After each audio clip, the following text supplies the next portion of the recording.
Yeah, happy to be here. All right. Hey, everyone. Thank you for joining us. And this is one of the first times where we've done a YouTube live. And as I'm looking at my screen instead of my camera, anyway, we're doing a YouTube live preview of a lot of it listener images. So this is Latitude Photography Podcast, and it's all working good. And what I want to encourage you guys to do is to get on there and in the chat area, go ahead and give us some comments as things are coming along. I would love for that to, be a part of the experience to where you can look at some comments and you can see what's going on there, of course, as we bring the photos up on screen. But I've got two fellas coming in with me, and I see someone on there. It's Bree, I think she says. So hey there, glad to see you coming in and joining with us. And I've got three of us here. So two of us joining me, and so Tom Wagner, welcome to this. It's a brand new experience for us, doing this live on YouTube. And so just give us a brief intro of who you are, where you're from, and so people can remind themselves of who you are and all that good stuff. Yeah, thanks, Brent. Happy to be here, and I'm pretty excited about this. I think it'll be really good. I'm Tom Wagner, originally from Texas. I've kind of lived all over with the Air Force, and currently I live in Altus, Oklahoma. Been a photographer since about 2015, just a hobbyist, and I love shooting anything outdoors. Awesome, very good. And Kirk Kais, you're with us as well. Thank you for joining us today to review these images. Hey Brent, thanks for having me. Oh, and I'm from Portland, Oregon. Nice. And I've been shooting photography since the late mid 70s. Got serious into like 4x5 landscapes in the early 80s and been taking pictures ever since. Fantastic. That's awesome. So we've got a few people that have already come on. Bree Stockwell is here, Karen Martin, Bruce Rawlinson, and Jonathan Bell Studios. Thank you all for joining us. I'm sure there'll be more as the time goes on. And let's hop on over to some of our pictures and start talking about them. And we're just going to go in order here.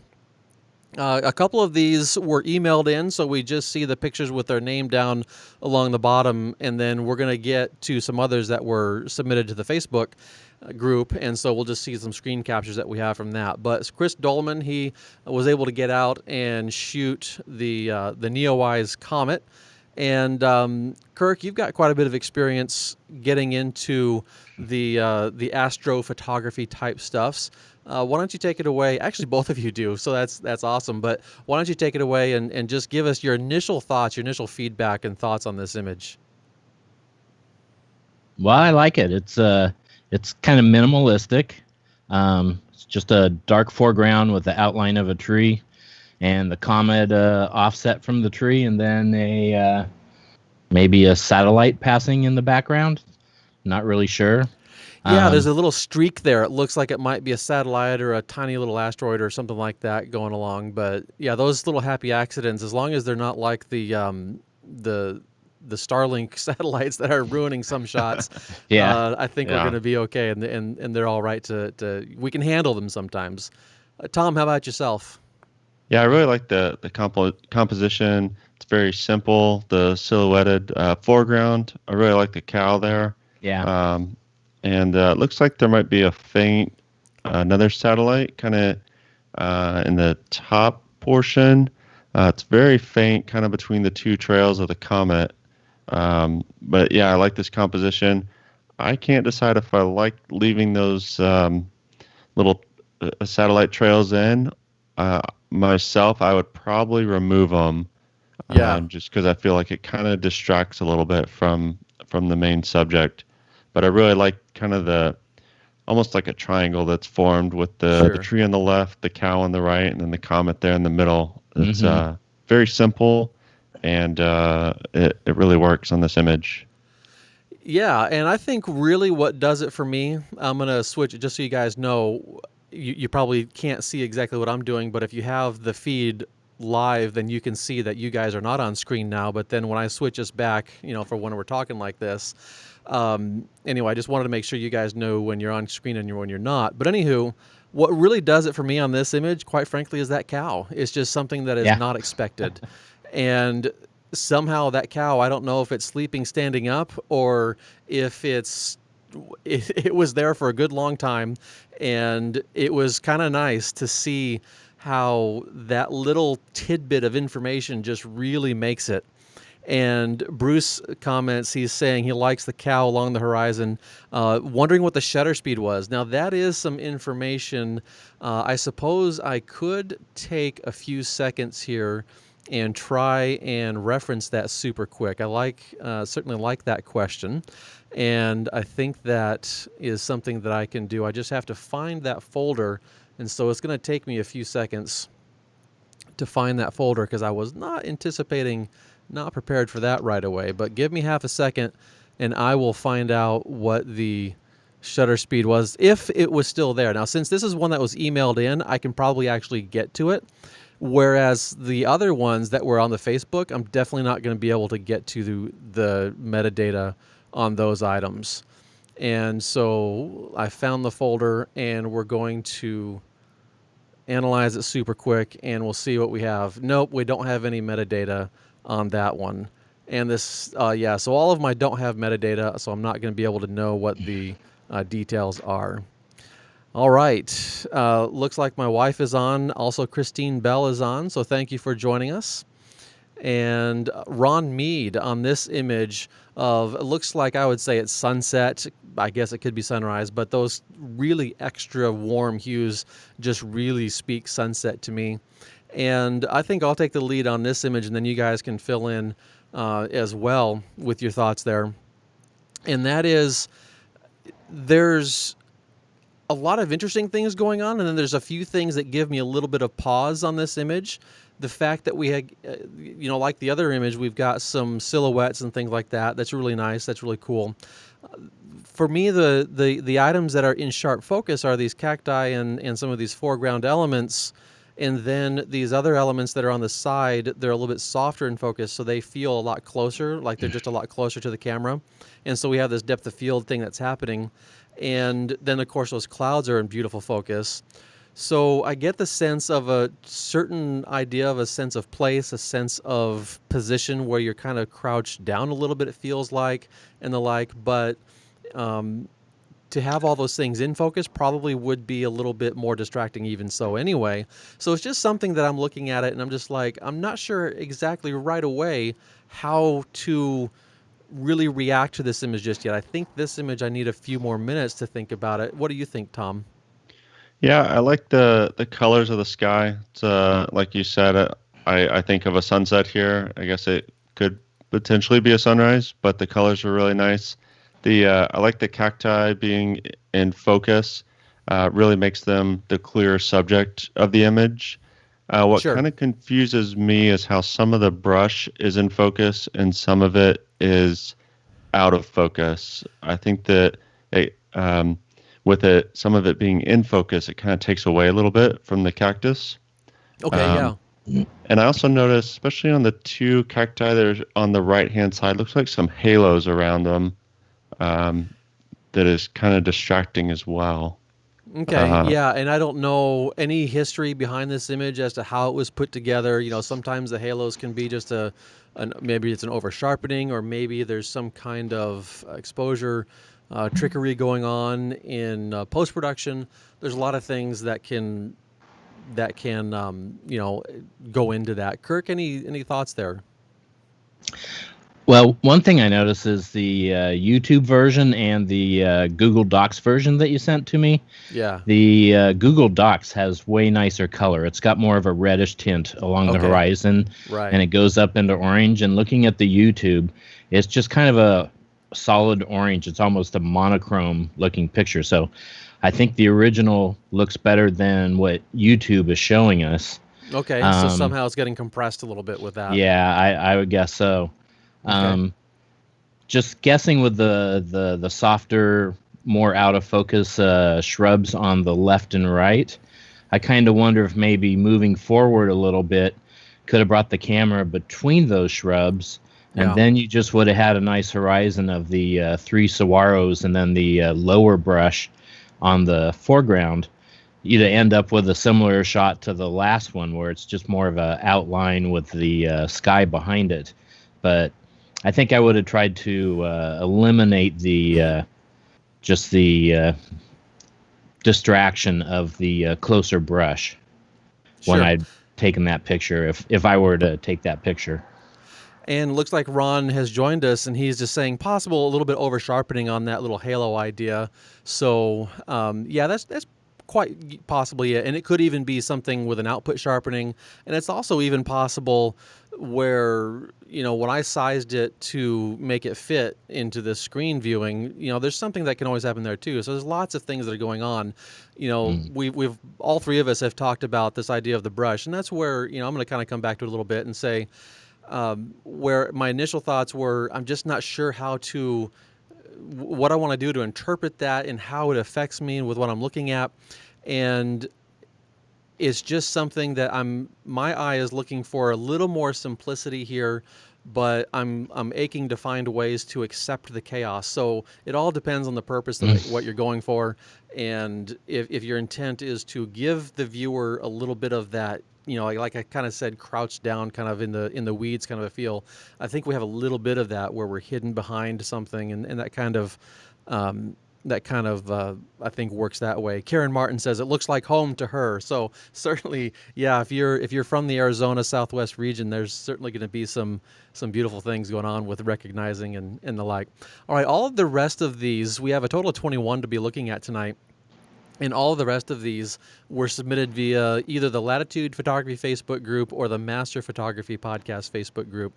And so I really greatly thank all of the contributors that are allowing us to look at and review their images tonight as we're going through these. So this one by Guy Design, and he's saying, what did he say on this one? I'm trying, I can't hardly read it. Yes, Ron, you're very welcome for that input. And I'm going to try and switch over to my view here so I can actually also read what was said on these things, on these pictures. And so Guy said you could take this one if you prefer. Oh, okay. He submitted two, and I wanted to choose this one because of those rays coming through the trees. Kirk, let's have you take it away. With this image about those rays coming through the trees. What do you think? I like them. They're definitely the focal point of the picture, but there's a whole lot of other things going on in the photo that I think are pretty cool. Starting in the foreground, just the dew on the grass and the weeds and stuff, that adds a nice little highlight layer to the foreground. It does. There's a bank of fog between us and the tree, which is where the rays are showing up. And that kind of goes from, the one side off into the distance on the right, which there's kind of some motion going on there. And then the clouds, I don't know if that's like an old contrail or something or what, but the way it's streaking across the sky, kind of leading your eye towards the sun star in the center of the picture. I really like that effect. I think it's a cool looking picture. Yeah, Tom, how about yourself? Yeah, I agree with everything. I think this could potentially be like one of those golden ratio pictures where you kind of have the arc coming in and then circling around and kind of providing interest and everything. For a couple of suggestions, it looks like this might have been underexposed on purpose to avoid blowing out the sun. But I think taking a brush to the kind of the fog and the rays, and then also the clouds on top, could really kind of help accentuate that and really to brighten them up. Right, brighten them up. Yeah, I think would kind of help the viewer with where the focus should be and kind of what the subject is. I really like that fog and the sun rays, and I mean I appreciate not blowing out the sun, but it's the sun and everyone expects that to be really bright. Yeah. Yeah. Well, I kind of think you're that was probably the choice that was made. And I think if it was blown out more, we would probably lose some of that detail in that tree, though, that's blocking the sun. And I don't want to lose that. So, for me, I'm trying to think too, would I crop it differently? Would I do this? Would I do that? And quite frankly, I'm not sure that I would, because each segment of the image has something to keep the eye interested, but also keep the eye moving a little bit. And then you just always come back to that central piece. And so oftentimes we're thinking like, don't put something dead in center. But this is one of those where it's just like, I'm not sure that would work anywhere else. So I think it was the right decision to make. Yeah, I can see that. I think also that tree on the left kind of helps balance the clouds on the Yeah. right. Kind of Mm-hmm. provides a nice type of framing without being super obvious about it. Yeah. Yeah, the tree tipping in mirrors kind of the angle of the clouds coming back across the top of the frame. So it, thinking of how your eye travels through the picture, you don't really want to go into the corners anywhere, because you just kind of do a loop around the fog, the clouds, and then the trees, a boundary that kind of leads your eye back towards the sun star again. Yep. Good. Yeah, I Let's think go on to the. Oh, go ahead. One more. I was just gonna say it works nicely because you have, like Kirk said, the things bringing you back into the sun, and then you have the sun rays bringing you back out again to keep the eye moving. Yeah. I probably also, it looks like there's two, maybe like some birds off to the right, on the far right side. I'd probably take those out. They don't really seem to fit, and they're kind of distracting to me. They look like two little black dots. Oh, flying in the sky. Mm-hmm. Yeah. Okay. Yep. Good. All right. Now these next ones, next couple of few in here, they did come in a little bit small, and I think this is just the lower resolution that was uploaded to Facebook, and so they do show a little bit small here on screen. And this first one, though, when I first looked at it, and I saw this on the Facebook group, and of course you can kind of see the conversation there I had with the fellow. This is Timmy Keene, and this image, when I first looked at it, I was like, oh, this is Ireland. And I pretty much had no idea that it was Ireland, but then he kind of confirmed that it was. And I was just like, yeah, it just made me think about the time I had spent there way back in 2003. And my wife was there with me as well. We were on a little photo tour, workshop thing. And my goodness, what a beautiful country. But about the only thing on this image that I would seek to modify it or remedy, whatever you want to call it, is just that little bit of stuff in the upper left-hand corner. There's a little bit of a tree coming in. That's the only thing that I find visually, it just feels like it doesn't quite belong. We've got a beautiful reflection or shadow reflection, whatever you want to call that, of the boat. It's backlit because of the sunrise or sunset, whichever it is. We've got great texture in the water with these different lily pads or, whatever those items are. The dock, everything I think otherwise is working really well. It's just that one little thing that is coming in the upper left-hand corner. Kirk, what do you think? Yeah, I agree with you. Was it the green of the grass that tipped you off as Ireland? I think it was the style of the boat as well, because that is somewhat normal, or whatever you want to call it, for Ireland. It was just a mixture of the boat, the idea of that little pond area, and then the grass. I was just like, this just feels like Ireland. So yeah. Tom, any comments on this one? I agree. The tree on the left is a little distracting. So maybe zooming out a little bit might bring more of that tree in to help kind of frame it with the tree on the right, or zooming in to kind of avoid that tree on the left altogether. And for me, the kind of center of the water gets really bright. Sure. And so if it were me, I might dim that slightly, and then maybe brighten the kind of the side of the boat from the middle to the back that's kind of more lit than the front of it. I might brighten that just a little bit to help kind of draw the eye towards the boat. Yeah, with that being slightly brighter, it's possible that he used a split neutral density, which would have darkened the sky, which I think is probably needed here. But yeah, we got to watch that, where if that water reflection feels brighter than the sky, then it just has that sense of, it doesn't feel natural. And to tone that down just a hair, I concur that would help have it just feel a little more immersive.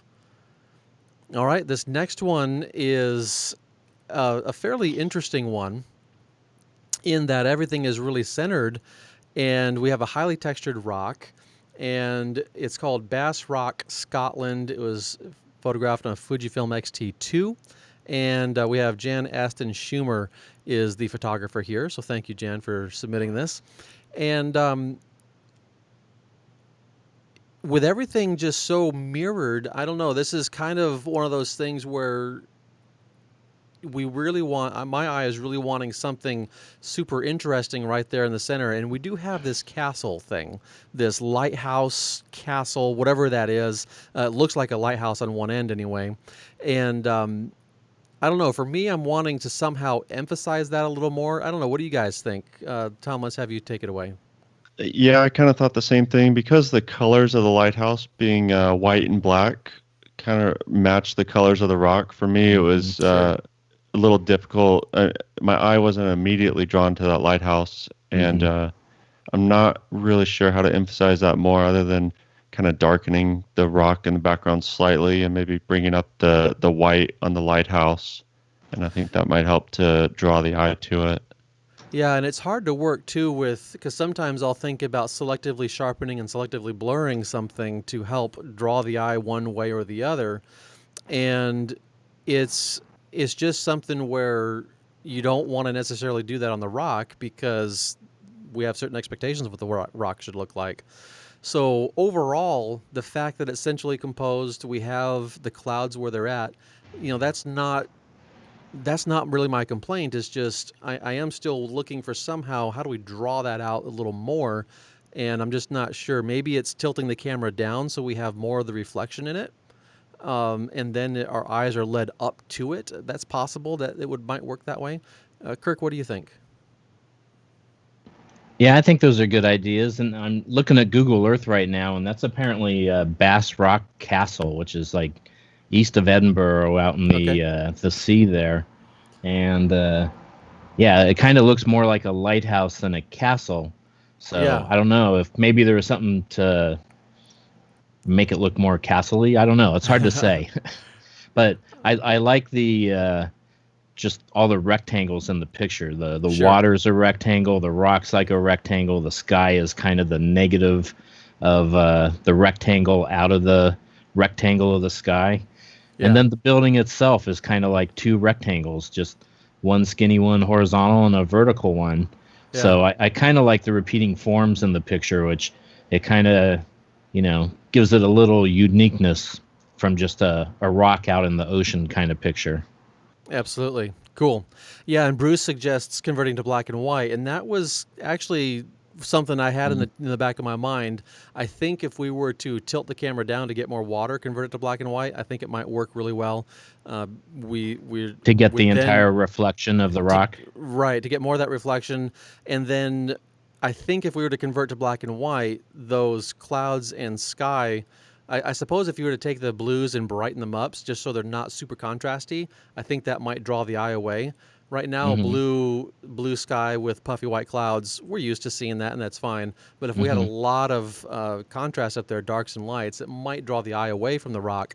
But yeah, I like the idea of converting to black and white. And then I might also say, if I were to throw a 10-stop on there and let that reflection go to a super smooth, glassy, smudged, glassy kind of reflection, that could really be an interesting take on it as well, because it changes the interpretation, it changes the scope of what that water is. Yeah, and it looks like looking at the shadows on the rock that maybe it's kind of a middle of the day picture. Yeah. And since it is so monochrome with a lot of blue, you could probably do like a essentially a red filter kind of black and white conversion to it, and put a lot more drama into the picture, because the sky being so light blue at the horizon and then darker blue at the top, that would make a nice gradient. Yeah. Back up behind the rock. And I'm sure he's on a boat here, but if the camera could have gotten lower, then he probably could have got that reflection shorter and closer to the rock, and then maybe contained the reflection in the frame instead of having to tilt the camera down like you were thinking to try to get that. So, but he's probably on the deck of a boat, and there probably wasn't a chance to really get Yeah. lower. So I'm sure there's lots of restrictions that we're thinking that we're here that we're not really aware of or that we're yeah, thinking about. Karen Martin suggested, what about vertical composition? And I certainly would like to explore that too. That's something that would give us a different sense, so we keep maybe the same amount of sky, but then we could just add more water potentially to the bottom. Good ideas, good thoughts here. All right, so this next one is another lighthouse, and let's see where this one's at. It's Fairweather Island Light, Bridgeport, Connecticut. All right, and Matthew Collin. Thank you, Matthew, for submitting this image. I kind of like this because of the way that moon is, right behind this other element, whatever that is. It's kind of a, I know what it is. It's a shipping beacon of sorts or whatever, navigation beacon. I just can't think of the exact name. I hope I'm getting it right. But then we have the silhouetted birds on there, and that's kind of cool. I like that interaction, and of course with the lighthouse and how that's all going. So Kirk, your initial thoughts? yeah, I like it, and it was probably you probably put a little work into getting the. I assume that's the moon, right? Yeah, the moon. Yeah, it's got to be the moon. Yeah. Damn bifocals, it's hard to tell sometimes. But and you can see the lights on the lighthouse, so that should have given it away that it's after Sure. dark. Yeah. But yeah, I like the work that he got getting that moon to land in the basketball hoop of that navigation beacon out there.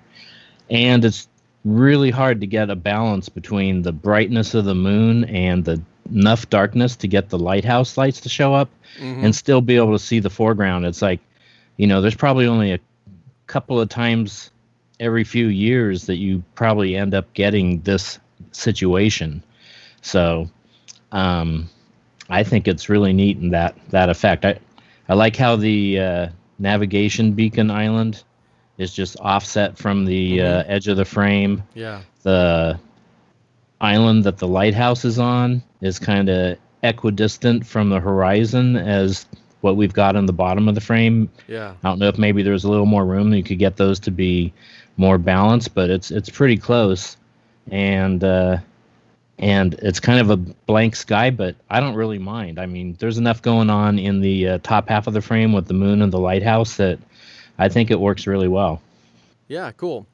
All right. Yeah, I think that on that one, if there was anything in the sky, it'd actually take away from Yeah. the whole picture.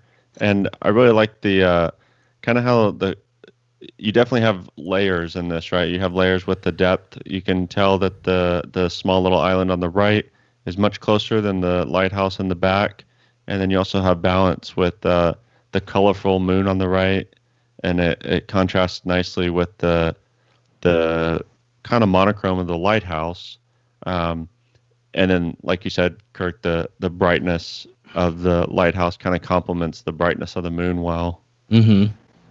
And Bruce is asking, do we have the focal length? No, unfortunately, I don't have any metadata for any of these images, and I think that's going to be something I'll certainly ask for when we do this again, because knowing some of those things can certainly help understand the situation that the photographer was in and what was going on there. So it could be quite valuable to have for sure. So, but unfortunately, we don't have that. Looking at the size of the moon, if it's a full frame, I'd guess it's probably like a 200 Easily. Millimeter, Yeah. 150, 250, somewhere in that range. It's not a super long lens, but it's definitely not a 50 or less. Yeah. Yeah, it's definitely. a good sized moon. And once again, looking on Google Earth, he's quite a ways away. I assume he's on the shoreline, and then the navigation beacon is kind of halfway between the lighthouse and the shoreline. Okay. So I imagine he was doing a whole bunch of running right there at the last second to get the camera lined up with the moon and the beacon. Yeah, because that moon travels pretty quick, especially when you have a longer lens. I was going to guess myself closer to 300-ish. Mm-hmm. When you have that longer lens, that moon moves, and it's you got to act quick. Yeah, definitely. All right, let's go to this next one. Very frozen. I love this image. Betsy Levy Cross. And let's see. She says, It is. I'm gonna guess. Yes, it's Iceland. It was not my best photo from my winter to Iceland, but it portrays the surreal feel of winter there. I wish I had shot it a bit wider, she says. And Celjal Landfoss. I'm gonna. Hopefully that's it. Yeah. So this one. With all the frozenness, I think that's one reason why I like it is just it's so different. We don't necessarily see frozen landscapes like this all the time. Another thing, kind of like one of those previous ones where the only thing I would probably seek at this moment anyway to eliminate is that thing in the lower left-hand corner. Yeah. A couple of moments in Photoshop will take that out, but I just find that to be a little bit of a visual distraction. But everything else, I love the lines that are going up. I love the texture of the ice, the varying texture of the ice. And then another thing I might consider doing is thinking about a technique I use in Photoshop, or you can do it in Lightroom too. Not a big deal. And that is to guide the eye with a subtle adjustment in your exposure control. And so that would be like either custom vignette or what I call a light shaping layer if you're in Photoshop. And that is to just very subtly provide this area where you slightly brighten it more than natural, or you slightly darken it more than natural. And subtlety is absolutely 100% key there when you're making these decisions. But it's all about, when you look at that image, what is your goal for the viewer to experience, and how can you best achieve that goal? And you just got to ask yourself that question. When you're there in the flesh, you're there looking at something, your eye in the three-dimensional world naturally has a certain path. It naturally takes a certain journey, and you notice things in, one thing, then the next thing, then the next thing. And if you want to guarantee that happens, because it doesn't always happen when you have a two-dimensional photograph, if you want to guarantee that happens, then you would be able to potentially do that through just subtle changes to the exposure values throughout. Before I get to you guys, Jonathan is saying the cool color temperature really adds to the frozen feel. Absolutely it does. That's definitely something I would absolutely strive to keep myself anyway. Tom, what do you think on this image? Yeah, I really like you said, the little sticks or whatever in the bottom left-hand corner are definitely distracting and take away from the picture. I love the stairs as like a nice little leading line. I kind of wish they led to something. If you start in the bottom right-hand corner and then kind of work your way up, I'm kind of expecting there to be something kind of at the end of those stairs. And there's kind of not much that's very different than the rest of the picture. And in fact, I find the foreground to be much more interesting than the background, just because of the textures and the ice. And I think I would do maybe some dodging and burning, just to kind of vary the lighting a little bit, and kind of highlight some of the brighter areas and then darken some of the darker areas. Yeah, add a little bit of contrast.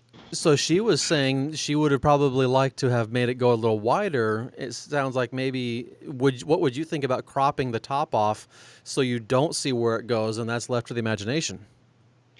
Yeah, I think that could work really well here too, because especially with most of the interest in the foreground, I think that could work.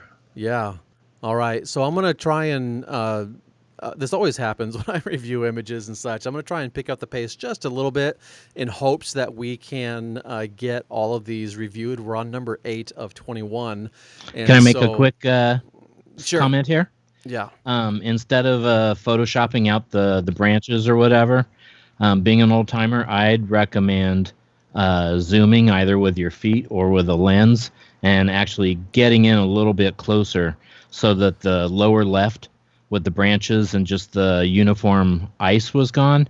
And also that would help get rid of some of the less interesting stuff at the top of the frame, so that you were just focused right on those stairs. So they're in the bottom right corner and the upper left corner, and the stairs traverse from one corner of the frame to the other corner of the frame. Sure. You don't really need to know where it's going. You just know it goes all the way across the frame, and that's the important thing in the picture. The rest of it is just extra stuff. Yeah. Cool. Definitely. Good. All right, so on this one with the rainbow, we've got some kind of church-looking structure. This is from Jeremy Lanthorn, and so we don't have any idea where this is at or anything like that. Yeah, I I'm know just where gonna. it is. Oh, you know where it is? So take it away. Tell us a little bit about it. Oh, well, I think that's Locust Grove Church in Oregon, kind of near the Dalles. Okay. Yeah, I know certainly know where the Dalles are, and yes, I should say. And what do you think? What do you guys think about the processing that is going on here? To me, it feels a little more saturated than I would like to see. But what do you guys think? Yeah, I agree. I think especially the greens in the left-hand side are a little too much, and then some of the red in the fence looks a little too much as well. I'm guessing that saturation was done to bring out the rainbow, but I think that could have been done with a local adjustment brush in Lightroom or with its own layer in Photoshop. And it kind of looks like there's something kind of weird happening with the rainbow, where it doesn't exactly look natural along the edges. I'm not sure what's going on there. Yeah, it might be potentially a resolution or somehow transferring through Facebook, because we know Facebook crushes things, and then YouTube Sure. and all Yeah. this other stuff that's going on. My preview that I have here that I'm looking at on my desktop, it's okay. It's as I look at the details, so I don't think there's anything hugely mysterious going on. But when I see the preview through, what I see on YouTube, then yeah, it's a little bit crusty, a little bit rough. Kirk, any thoughts on this one?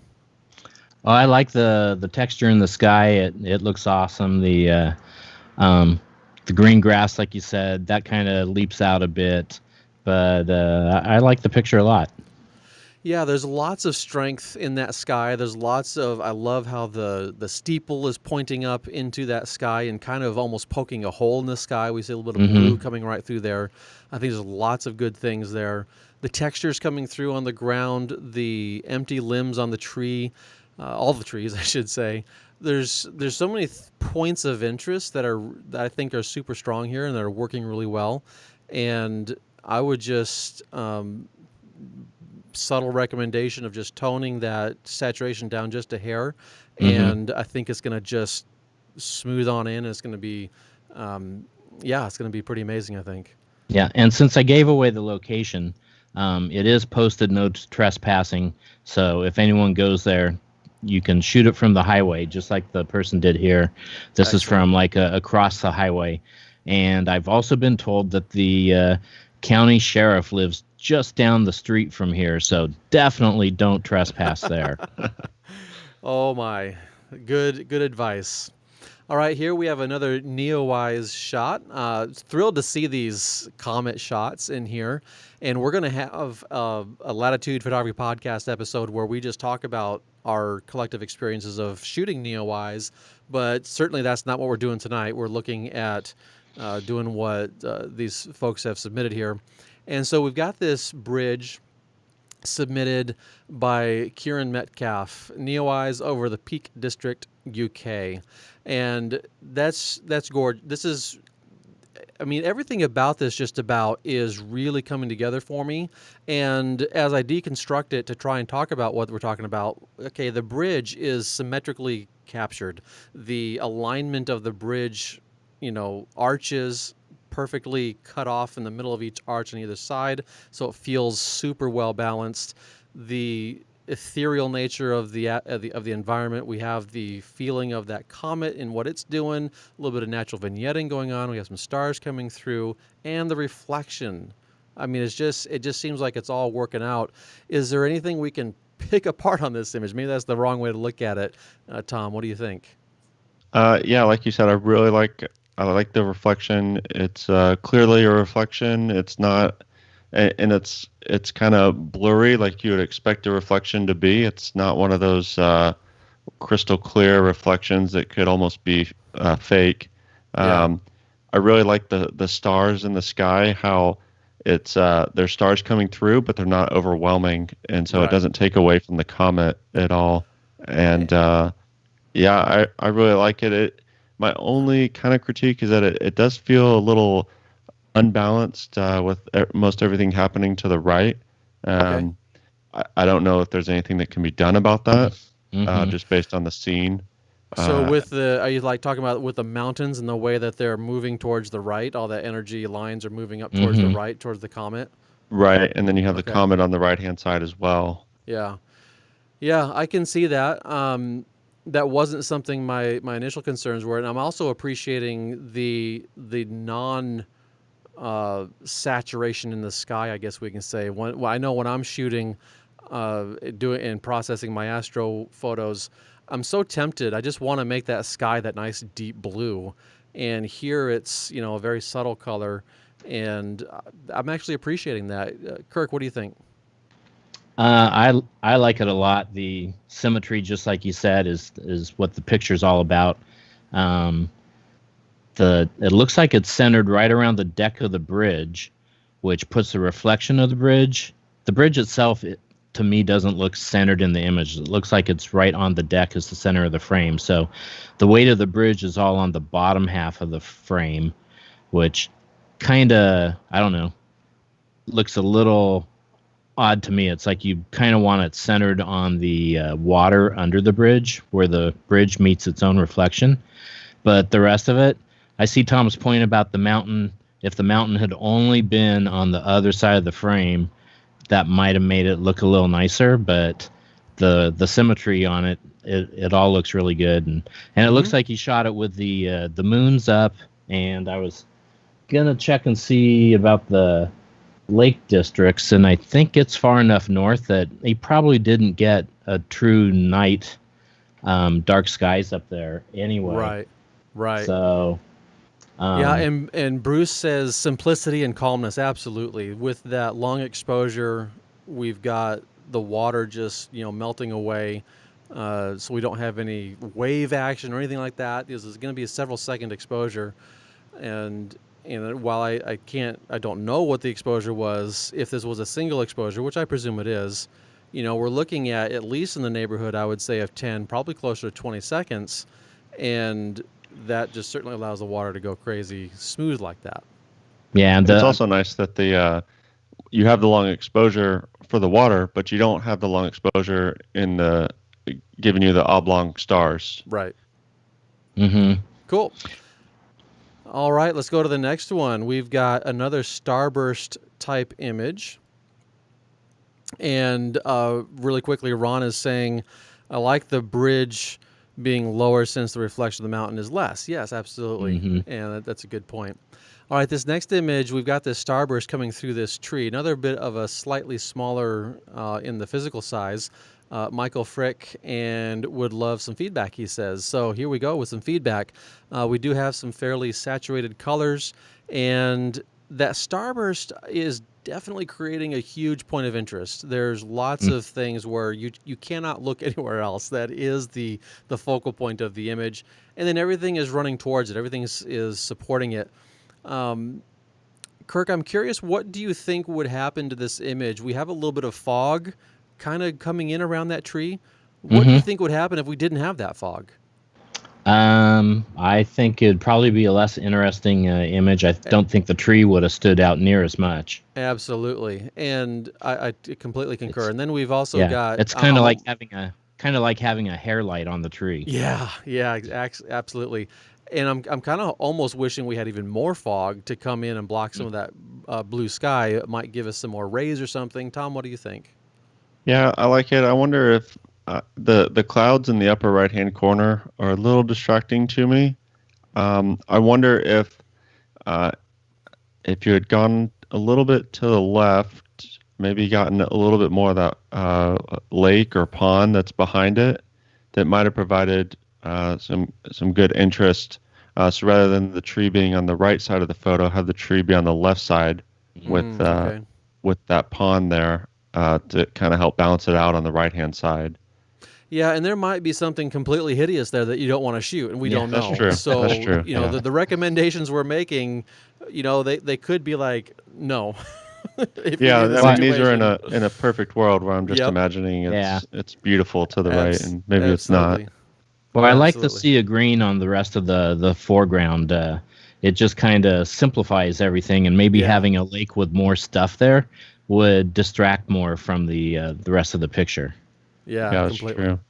It also looks like maybe it could just be cropped in just a little bit on the left-hand side. Looks like there's a tiny little piece of another tree That sticking little in bright sliver. Yeah, that I think could be taken out.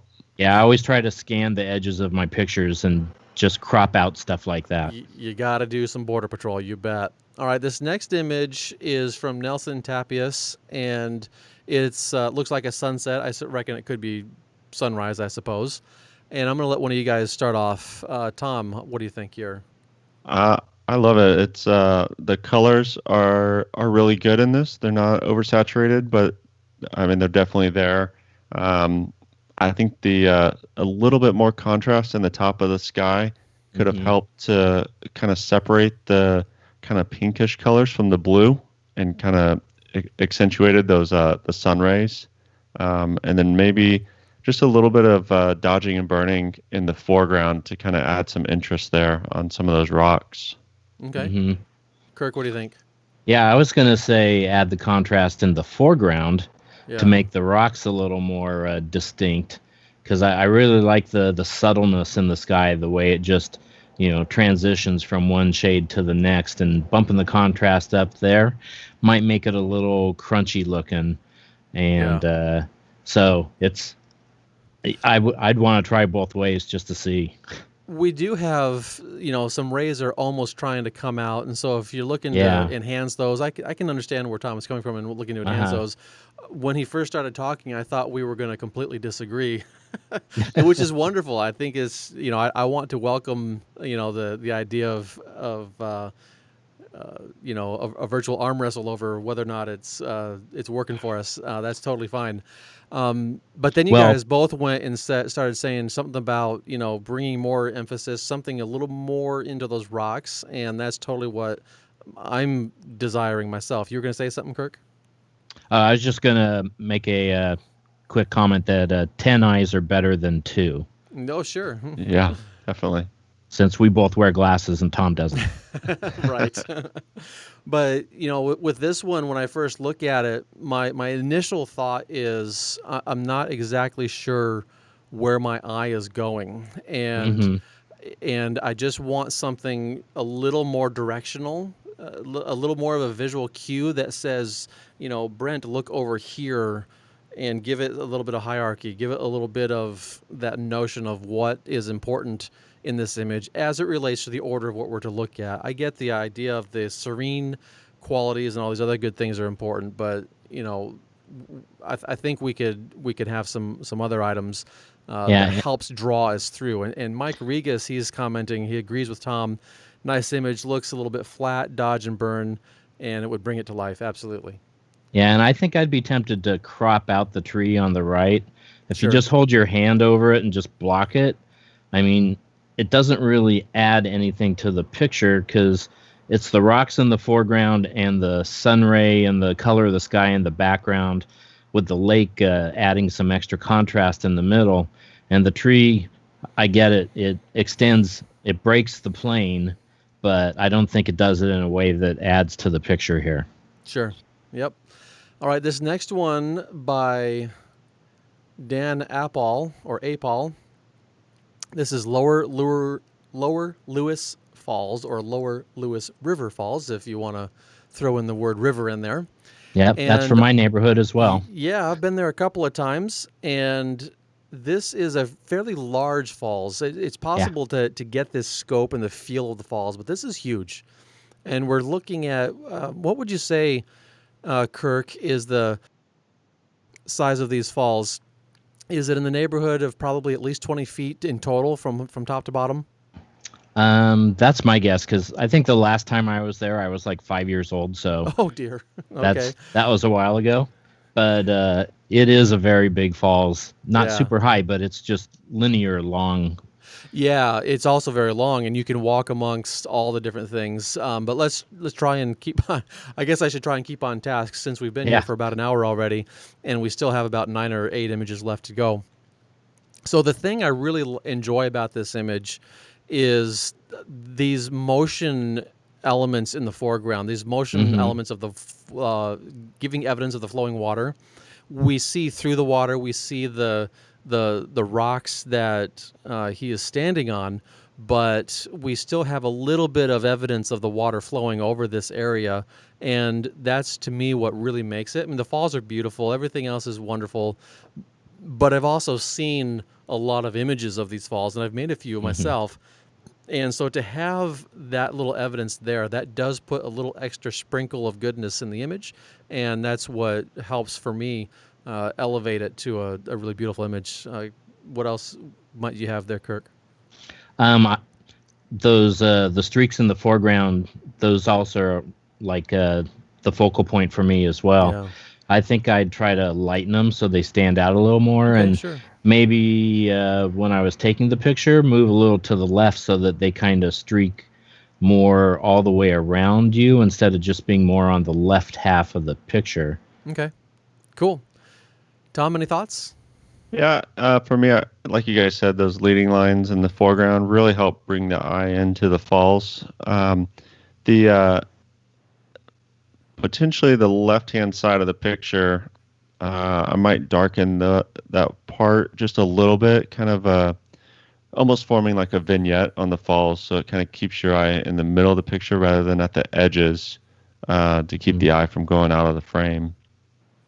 Cool. Yep. Good ideas. Good thoughts here. Now, this next image, this is from, let's see if I can find his name, Tom Moores, Backpacking, North Carolina. Oh my goodness. I saw this and I was just like jealous. Not only just because the sense of the place and all that kind of stuff, but those lines in the rock leading up to that hiker, so strong, so beautiful with the texture, so much organic energy is probably the best way I can put it. Because so often when I'm thinking about including lines in my images and stuff, we don't have them always looking like this. And so there was just a certain uniqueness factor to this. And then, of course, they just all naturally led right to that hiker. And I was very pleased when I saw this. And it was about, I think most everything is working really good here because it's nice and wide. Everything is generally sharp. And the hiker is the focal point. Tom, what do you think? Yeah, I agree. I like the hiker not only as the focal point, but also for a sense of scale. Yes. The trees can be kind of misleading on how big they are. I also really like the cool tones on the left, transitioning to warm on the right. Good. Yeah. And then I like how there's no real background. I'm guessing, with the fog, it just kind of fades into nothing, and I think that really works well. It's very obviously if you want to call it the sky or the fog background, it definitely does not distract in any way, which I really like. Keeps the focus on the foreground and on the hiker. Absolutely. Very cool. All right, let's keep a little bit moving on. I'll probably go back and forth between you guys on each image here. If you got something you just got to say, certainly still do that. I would. So you want to go back to that one? Sure. I would darken the upper right hand and actually the whole right hand side. Okay. To make it more vignette into the hiker. Okay. And I wouldn't make it as dark as the left edge, but maybe closer to where the tree is. So it's symmetrical in darkness on both sides of the hiker. Okay. Because if you make it as dark as the other side of the frame, that's going to make it imbalanced again in the other direction. So I would add more of a burn. Is that a burn in Photoshop? I can't remember. Photoshop would be a burn. Yes. Okay. And or an adjustment brush with exposure adjustment, and the Lightroom would work. Yeah, exactly. and you want it still to feel real. Whatever recommendations we're kind of talking about, I always try and emphasize subtlety is key because it's very easy to overcook something, and we want to be thinking about these things, but in moderation, proper moderation. And experimenting and figuring it out, that's going to be key. And especially when you have gray surfaces, you got to work at doing that darkening transition. Otherwise, it just ends up looking bad. So, yeah. All right, the next one, Jonathan Bell. He says he spent his birthday week in the Badlands, otherworldly, and oh my goodness, again, another sense of jealousy here. Yeah, nice. Back in 2015, my family took a road trip with the 4 boys, and we did spend a little bit of time in the Badlands, and I was just like, amazing. Quite amazing place. So here we've got some fairly dramatic light, and there's just 2 things really for me initially. There's an element here in the foreground that I would love to see. That's an out of focus element. I would love to see that removed. And really all it takes, it wouldn't change your overall composition hardly at all. If it's possible, maybe you got a fence or whatever the case is, but if it's possible to move your camera forward maybe 6 inches or whatever, you're going to eliminate that thing. And that's going to be just awesome. And then I just feel that the upper portion where it gets really bright, I just feel that's too bright. And this would be something where even if I had to take it in Photoshop and I had to fake something just to put a little bit of slight, subtle detail of some sort there, then I would seek to do that. And Ron Mead chimes in, loves the Badlands, great photo. Yeah, Badlands are amazing. And one of the only places I've ever bought artwork from someone else. We actually bought a photo printed to canvas because it was just so gorgeous. And let's face it, it was a family trip, and I wasn't able to go out and spend the time to get my own images, so I bought someone else's. It was really nice. Nice. Kirk. Support the local economy. Yes, you bet. Kirk, quick thoughts on this one? Yeah, almost the exact same thing as you. The upper left, darken that a little bit on the edge of the frame. And then I think I would actually crop the bottom up to above where the bright hillside is, so you're missing that very bright hillside at the bottom. And also crop out, that would get rid of most of the out of focus grass, which maybe if it was stopped down a little more and the grass was less blurry, that might be a little better. But since the foreground hillock isn't near as much texture and detail as the stuff in the distance, I think I would just crop that out. Yeah, so emphasizing the shapes and the forms that we have going on there. Yeah, I can understand where it's those parallel lines that are the interest in the picture, and that bright spot on top of that hill really doesn't accentuate the lines in the distance. Absolutely. And a couple more comments. Michael, he's thanking us for reviewing his picture, the starburst through the tree. And he says he does actually have one where the tree is centered. He's not sure which he likes better. So, I guess our comments on moving the camera or rotating a little bit to the right might have made some sense there. Some possibilities there. So cool.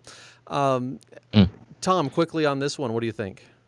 I like the contrast between the direction of the lines. And that's why I think that if you crop the bottom out, where you start, where it coming from the bottom right goes up towards the left and then kind of comes back towards the top right, kind of the ridge lines there. Yeah. I think it's just really interesting where you have kind of the flat lines going one direction, and then you go to the kind of the next layer behind that, and you have most of the ridge lines kind of coming perpendicular to that or a different angle. I think really makes it interesting. And I do like the haziness in the background there, but like you guys said, I'd probably dim that down a bit and really keep the center of focus kind of on the mid ground here. Good. All right, so this next one I'm only going to comment for like 2 seconds because we just commented on one from Jonathan Bell.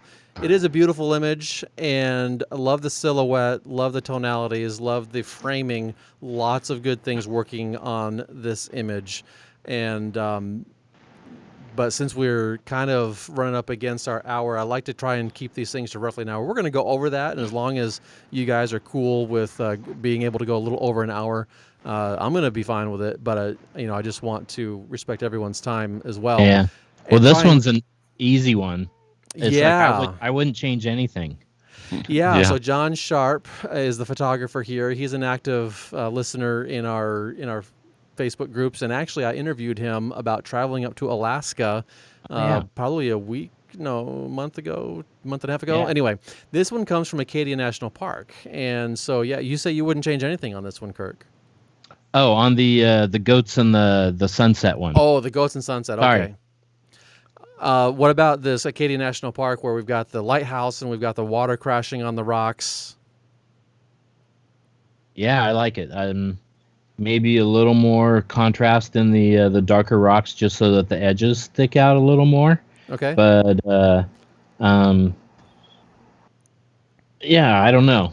Maybe darken up the clouds just right above the lighthouse a little, because they're kind of competing with the Yeah. lighthouse over there. But I like it. Well, Oh, brighten up the rocks where the sunlight seems to be shining. Also, maybe.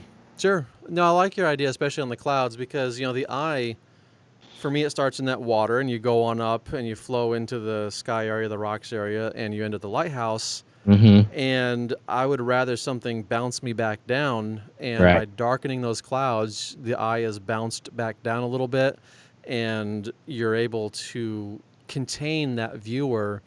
And if this is the kind of thing where it probably becomes more important the smaller the image is. If this is where a big, huge mural and someone was standing, within 3 feet of it, 5 feet of it, and it's 6 feet Mm-hmm. tall, well, these things are probably less important. But as a smaller picture, smaller rendition, it becomes a little more important because there's so much competing for the eye, so much going on here. And Mike Regas, he says, really likes this one, a lot going on, but not sure what the focus is on this one.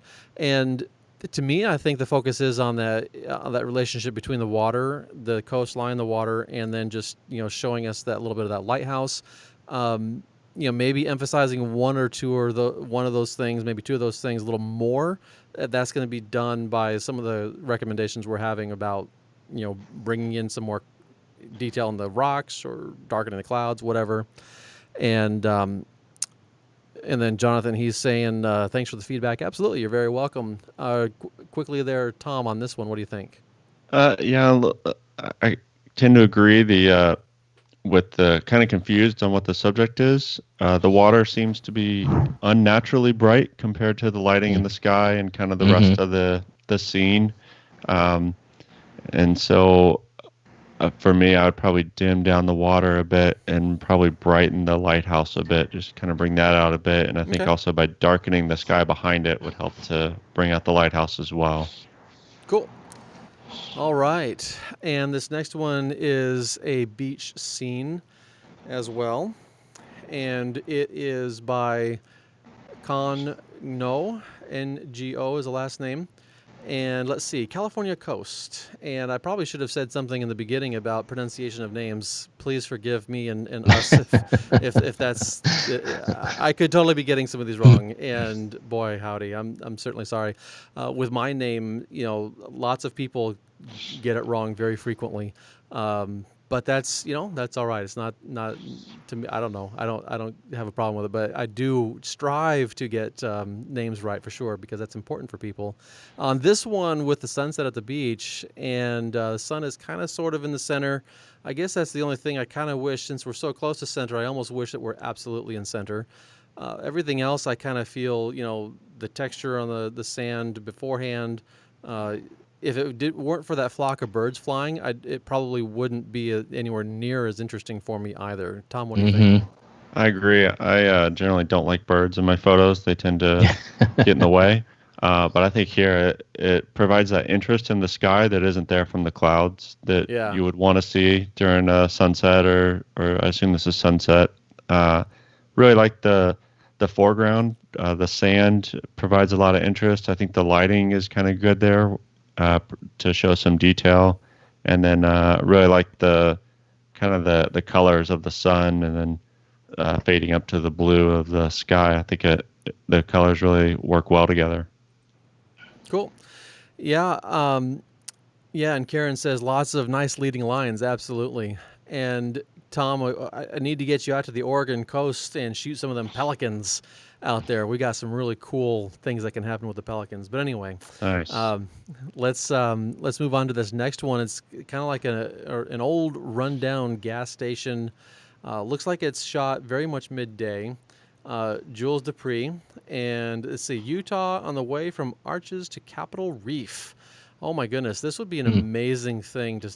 There was a time, boy, probably in 2010, maybe 2009, I went through a kick, and I think I'm still going to do something on the show about this, and that is looking at these kinds of rundown buildings and doing a whole series of images on that. And something like this, it still draws a lot of interest to me, not only the history, textures, and all sorts of things like that, but just kind of the starkness, the abandonment idea of it as well is just something that intrigues me with it.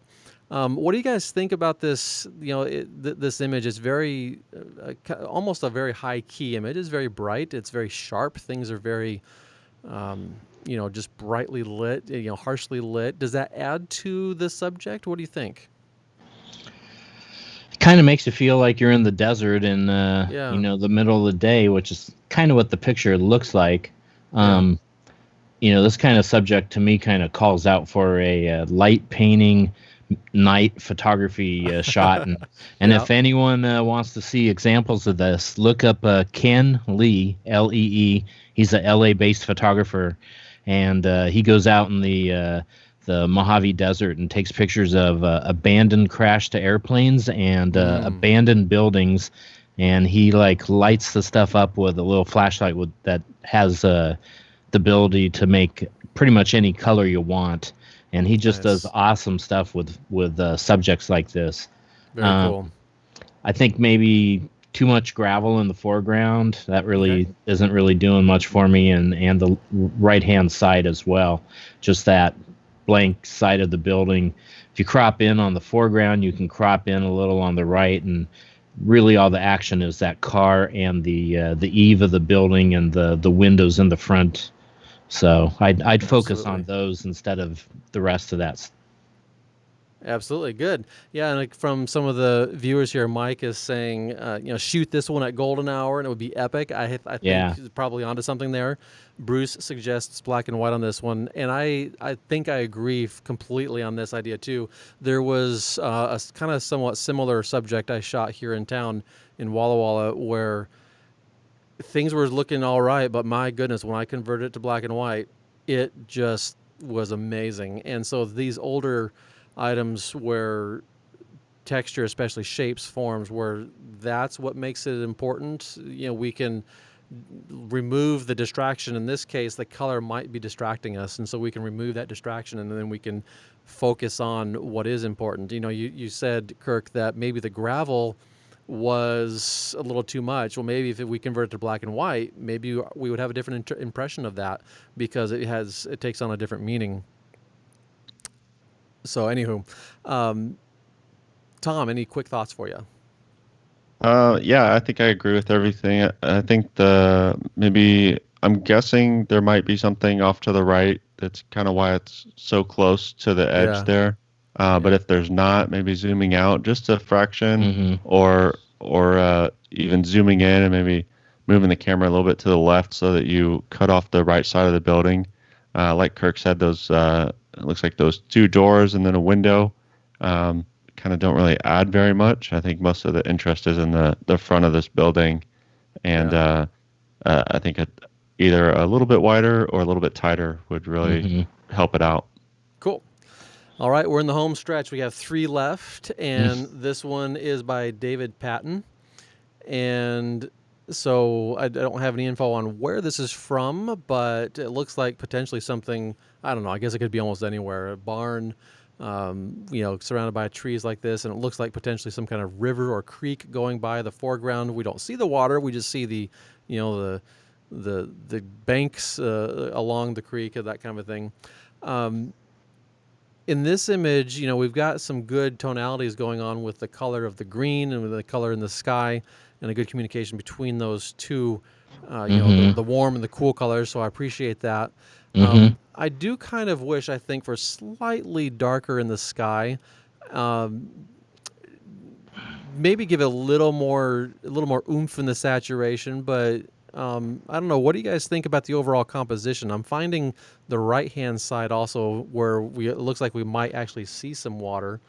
Looking at some details here in Bridge where I can zoom in on it, it does look like we actually see some of the water's surface. And for some reason, I'm thinking if I were to crop that off, I think that would be A-okay. What do you guys think?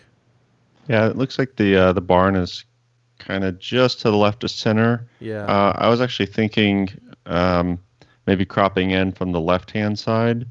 But now that you mention it, I think what might be a little bit better is turning the camera to the right, assuming that kind of pond or lake kind of goes on and there's nothing else hideous over there. That would kind of take out seems like some dead space on the left-hand side up until that tree or bush in the foreground. I would kind of put that towards the edge of the frame, and then might just brighten up the barn just a little bit to kind of separate it more from the trees in the background and the foreground. And we have a comment saying it's at the family farm in Kentucky. So someone must recognize where this is coming from. That's cool. Mike says, I like it, but crop in to make focus. And so the barn and draw your attention to the barn. Yeah, I think I agree with that. The barn is certainly the key element, the primary piece that we're trying to do here. And that's where, if we do crop a little bit on the right-hand side, if we, like Tom was saying, brighten a little bit, maybe add a little bit of clarity to that area if you're using Lightroom, a little darker in the sky, that might help all those things might help bring a little more attention to the barn. And go ahead, Kirk, really quickly. Well, like both of you guys have said, maybe crop in one side or the other, or just zoom in a little. I think I would definitely zoom in so that it crops out the water, and then zoom in enough that the grass on the very front edge that goes all the way across above the corner, I would crop it so that grass line kind of dives in below the corner of the frame. Okay. Yeah. Maybe 10 or 20% across the frame. Okay. Because that wedge of grass doesn't really add anything, but that would help crop in on the left side as well, because it's the clouds in the barn that are a big focus. So if we can move in closer on those two items, I think it'd be give more strength to the image. Cool. Good and thoughts. Maybe if it is someone's family farm, bring a ladder and get higher so that those shrubs right in front of the barn are lower. Yeah. Or stand on the roof of your car or on horseback or something, but maybe more separation between the barn and the shrubs in the front would strengthen the image as well. Yeah, I agree. I like that idea very much. And Bruce, he says he agrees with the crop from the lower right. So yeah, good deal here. All right, this image, Jose Lopez, old windmill at night in Waterford, California, shot with the Canon EOS R and the EF 16-35 f2.8 that he bought from me. I guess when I closed down my lens rental company almost many years ago now, he bought a lens, so that's awesome. So we do have some info. 30 seconds at ISO 2500 at f2.8, 16 millimeters. This was also using a Koken Nuances Clear Sky Light Pollution Filter. I used the Falcon Eyes F7 RGB light panel to paint the field, the barn, and the windmill. Excellent. Good to have that info. So what do you guys think? Let's have you take it away, Kirk. Well, the Milky Way looks nice. I like it's a nice arrangement for, a flat land, I'm assuming Midwest or someplace, kind of landscape. The only thing that really is bugging me is the convergence of the windmill and the posts on the right-hand side. I would try to straighten the image out, do a rectilinear straightening on it. And I realize it's an old windmill, but it seems like it's falling over a little too much. Yeah, so because it's so wide, 16 millimeter on a full frame, and that's wide. Angled up, you're going to get that sensation of these lines coming together. And Bruce chimes in saying he likes that it's not oversaturated. Absolutely. It's so easy, I think, to get a little carried away, maybe a lot carried away when you're doing your post-production and astro work, and you just get all this I don't know how to say it otherwise than crunchiness in the sky, where it feels more like burnt cotton candy than the Milky Way. So it's nice to see it done what I might say more appropriately or more accurately, even though it's not accurate to what the eye sees, but still it's not overcooked, and I definitely appreciate that as well. I would darken, I think, the lower right-hand side a little bit too. We have this garden, I'm going to call it a garden structure, whether it's little fence posts or a trellis or whatever these things are in the foreground. I find them a little bit distracting, especially that one that is right on the very edge, that white item right on the very edge. We got to get rid of that. They look And- like the post for a barbed wire fence or something like that. Yeah, or maybe an electric right on fence or top. something. Maybe since- just bring that brightness down on just the tops. Since we're going to be farmers here shortly, I should get used to these things, I guess. But we close hopefully in another week and a half or so. But anyway, back to this image. Tom, what are your thoughts? I really like the light painting. I think it's nice and subtle. Yeah. And it's definitely not blown out. I think it's appropriately lit. It looks natural. I think that, like Kirk said, kind of fixing the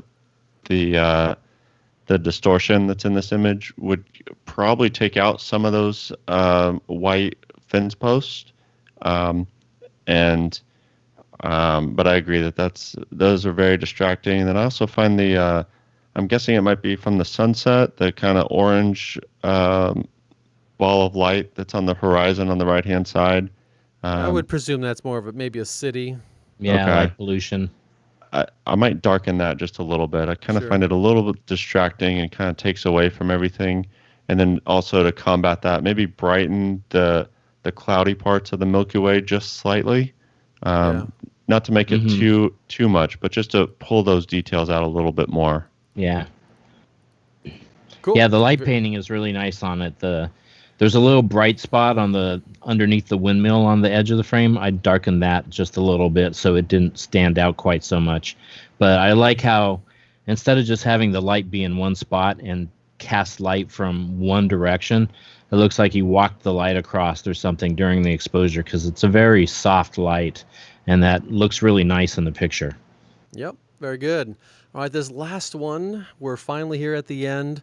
Let's see. Alan Comer, Jose Lopez, really quickly. Right side are city lights, tough to eliminate for sure. That's totally understand. Every time I went out to shoot Neowise, I was dealing with some kind of city lights. I couldn't get out far enough.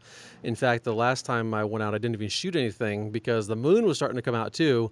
And when you have the moon and then the city lights both getting at you, it just doesn't work out so well.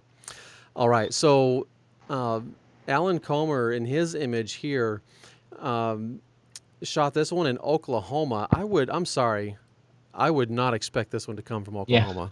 Yeah. I think I know where this one was shot, and I think I might have even seen this little branch before. So there's a wildlife refuge, and they call them the Wichita Mountains. Okay. Most people may not call them mountains. The highest one is about 1,000 feet above the normal land or whatever. Okay. But this looks like it might be on top of one of those. And I really like the black and white. I like the rock in the foreground being slightly out of focus, and the focus kind of draws your eye into the piece of wood there that's really sharp and in focus. And there's no doubt what the subject is here. And I like the contrast on the wood as well with the not much in the background. I think that it really helps to keep the eye on the piece of wood. Yeah, Mike Reek is saying really cool, gives you an abstract image and very interesting. Absolutely, the perspective. Someone also commented about the perspective for sure. Because we're at a lower angle and we're looking up, we're eliminating everything else that might otherwise get in the way, and that's partly why I'm like, this is Oklahoma, just like it just doesn't make sense otherwise. But we're giving it that different view, and we're changing our perspective and focusing in on this gnarly branch, this gnarly trunk, I should say. With the rocks in the foreground, they do start to get a little soft, and I'm not opposed to that. I think they need to be getting a little softer. I would probably suggest a little more towards a square-ish crop or an 8x10 format crop. And then I would take those rocks that are getting a little out of focus, and I would probably darken them just a hair, just very subtly, so it doesn't feel out of place, but it helps the eye just move on in. Kirk, what are your thoughts on this one? Well, Ansel Adams is my lifelong idol. Sure. And so I'm totally into photos like this. On that rock in the foreground, being an Adams fan, I would have wanted it sharp in focus. Yeah, sure. But I would have burned it down so that it was definitely not as bright as it is here, and maybe even the next rock just a little bit as well. The first rock darker, the next rock a little darker, and then have the tree and the rocks under it be where they are right now. So it kind of, pushes your eye towards that tree more. Yep. Good. Well, that is the last image, fellas. I'm going to bring us back on screen so everyone can see our beautiful mugs. And I really appreciate you guys spending the time here. And definitely to the folks who have spent this better part, we're about an hour and 20 minutes, hour and 21 minutes, somewhere in there is going to end up being. Really appreciate you being here and spending your time with us tonight.